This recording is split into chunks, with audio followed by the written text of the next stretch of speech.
first record I picked up was actually an eBay purchase. I've lost a myriad of battles here going after this record. I am all in on this artist, though. This might be my artist of the year, personally for me. That is Mr. Curtis Fuller, and this is Soul Trombone and the Jazz Clan. This is a 1962 release on Impulse Records. Features a trio of Jimmys, although great different spellings.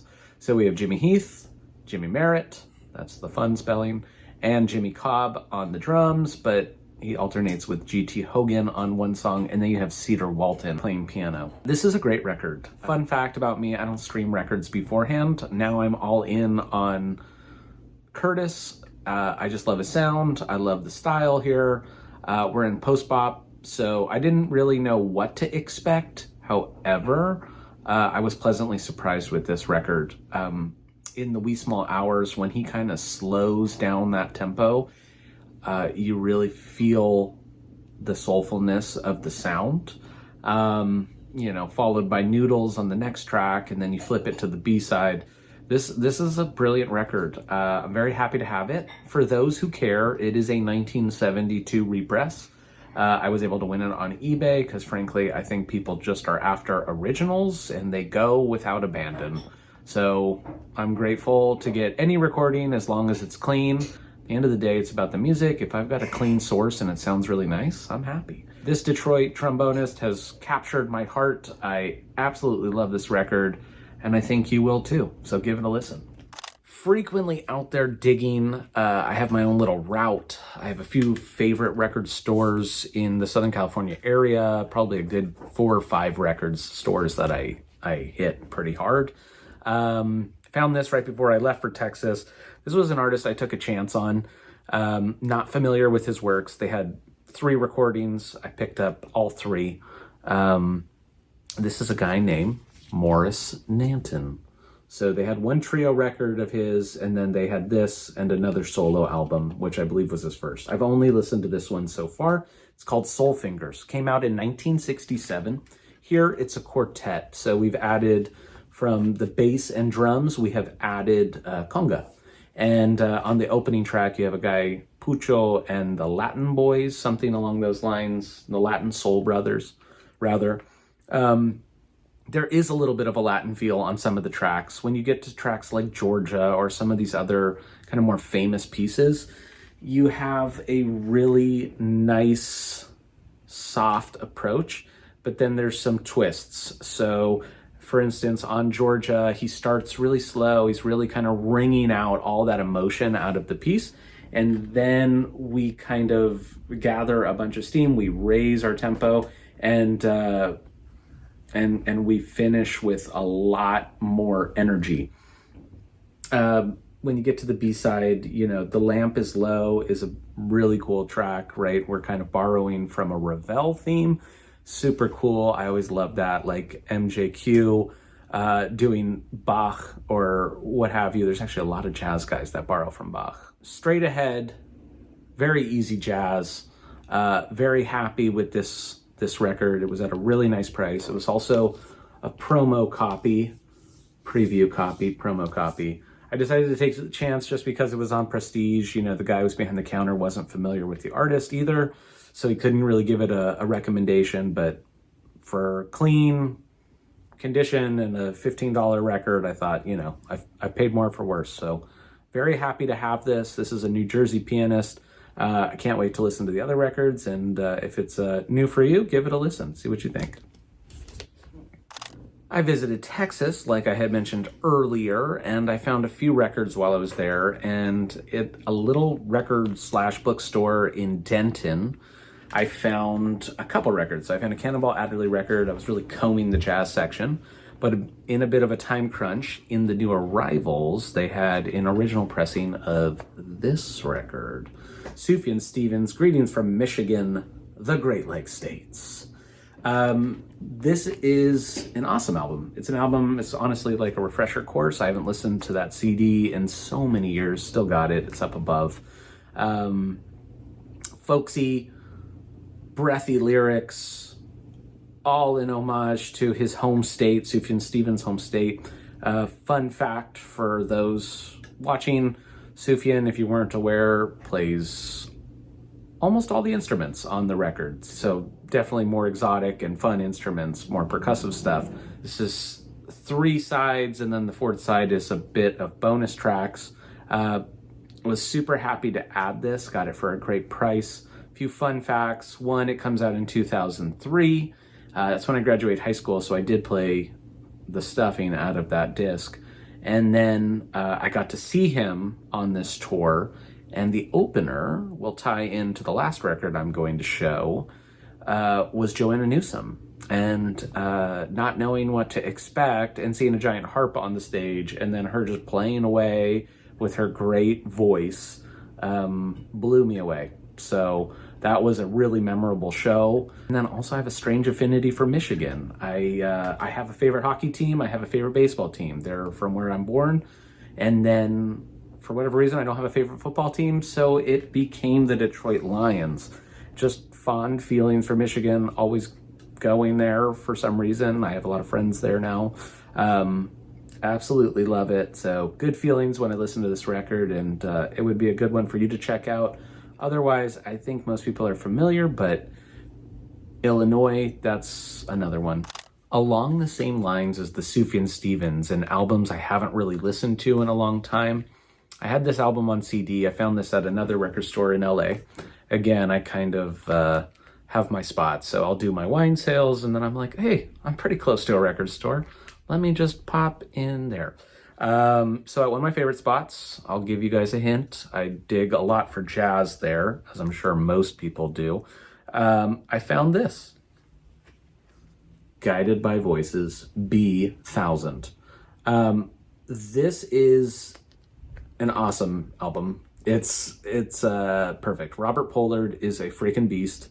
Guided by Voices puts out so many records. So they put out this doozy in 1994, followed by another great record in 94, and then 2 more in 95.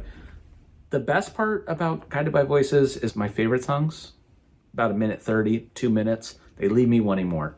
My least favorite songs, they're over in about 1:30 to 2 minutes, and I don't have to worry about it. I'm just gonna cycle through. So there's a lot of song material. It's very cool phrasing. I would say one of the highlights for me, I'm sure everybody loves that song, but if you haven't heard it, it's called Gold Star for Robot Boy. Super short, super punchy, great track. I Am a Scientist, I love it. One note of caution when listening to Guided by Voices, there is a lot of lo-fi kind of stuff. So if you're an audiophile, it might sound like death to you. Sorry, Vinyl Richie. This record, there's a lot of great indie classics. Robert Pollard almost has a disease for songwriting. The guy just can't stop writing. I think between this band and his solo works, he's got like 50 albums. So good luck tracking them all down. But I am so content to have Guided by Voices B1000. I had mentioned Joanna Newsom earlier, just kind of an otherworldly harpist, and I think kind of makes a bridge to the most recent Grail I picked up. This is an album that a lot of people are going to know. The funny thing is about me, or it's like a little peculiar quirk, it's like watching a movie. I don't want to watch too many trailers before the film, so I generally don't stream, much to my own chagrin or my wallet's hurting. I make a lot of mistakes, right? I'm just buying records based on a great record label, great cover, something along those lines. This one I felt pretty safe. I knew where the record was going to land, and that is Alice Coltrane, A Journey in Satchidananda. So this features the great Pharoah Sanders, you have Cecil McBee, you have Charlie Hayden also switching out on the B-side for bass, Rashid Ali, bells and tambourine, Majid Shabazz.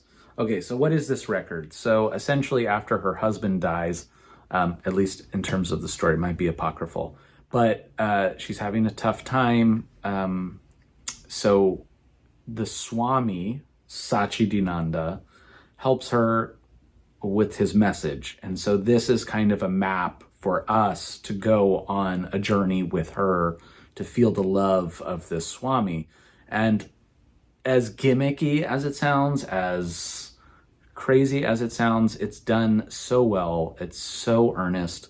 I can see why this is a grail for so many. This record is both cerebral and visceral at the same time. You're borrowing from other worlds and other cultures, most obviously.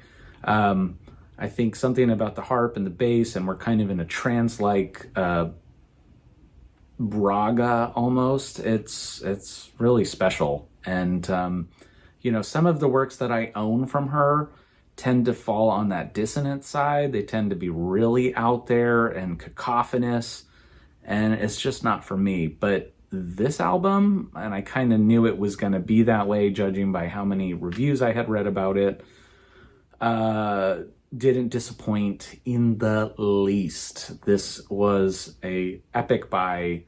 Jacket's got a little action on it, but otherwise it's a strong VG+. It is an original.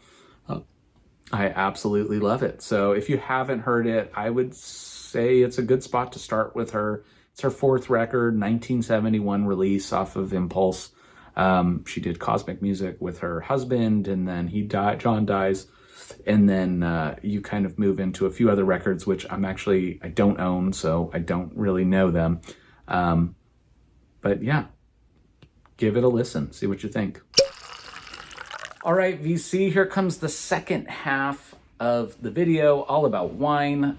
Today is early in the spring season. We are officially into baseball season, so obviously we're past spring baseball season, but still kind of early in spring. I think of two very famous wines in France. I think of Beaujolais first, and then I start to think about Burgundy. Generally, Burgundy can break the bank, but let's talk about what Burgundy is. Burgundy, and in French, spelled like that, hopefully that's in focus for you, is Bourgogne, Bourgogne Rouge. We're only concerning ourselves with Bourgogne Rouge today, or Red Burgundy. Always expect Pinot Noir. So Pinot Noir is great for spring. It's great because it kind of represents what fruit is at market. We have cherries, we have other berries coming to market. We have lighter vegetables, some fresh peas, things like that. All these things play very nicely with Pinot Noir. Pinot Noir is a light-bodied wine, and this is a wine with tremendous acidity. Here, in Burgundy, you're dealing with the birthplace of the grape, and they are considered the apex of the grape. So producers, if you're based in California, or you're based in Oregon watching this, or you're familiar with winemaking regions in those two states, you have plenty of great domestic examples, and all of those guys look to, and ladies, look to Europe. They look to Burgundy to try to make the best wine possible. Here we have a producer that makes really delicious Pinot Noir. This is Michel Magnin, certified biodynamic producer. We'll touch on that in another episode about organics and biodynamics and all the fun stuff. Also, pay attention to that glassware that I'm serving it in. This is a bit of a fancier wine glass and wine for me for my everyday drinking. So I like to treat it as such. I like to throw out, the red carpet, if you will. What we have, light-bodied, red-fruited, a little bit of a dark kind of cherry actually coming through, a little pomegranate, a little bit of a tea element to this, a little forest floor, a touch of beet. The more I can pull out of that glass, the more complex it is. Burgundy tends to just have a hair more complexity, even at the entry level, than so many other wines that we're enjoying. But at the end of the day, let's just enjoy the wine with food, with friends, while we're spinning records, whatever your recent finds were. Try to give a bottle of Burgundy a shot. I would pair it from anything from soft cheeses all the way to a roast chicken. I think it pairs beautifully with all those flavors. You could pay and expect to pay probably about $20 for a bottle that's going to be decent from Burgundy. I almost wouldn't trust it if it's below 20, or your retailer's just being incredibly generous. But you can also get really wild with this category. So easily some of the most expensive wines in the world, and you could look to pay in a restaurant setting $10,000. No joke. So you can buy yourself a Macintosh amp, or you can buy yourself a bottle of DRC at a restaurant and have a one-day fling. So it's up to you. The choice is yours. But however you choose to do it, don't be too worried. Give a bottle of Burgundy a shot the next time you see it. And now you should always know, if someone says Red Burgundy, I'm thinking Pinot Noir. I'm not thinking Cabernet. I'm not thinking other regions. So until next time, we'll see ya. Keep them spinning and keep them sipping. All right, we'll talk to you soon. Bye-bye.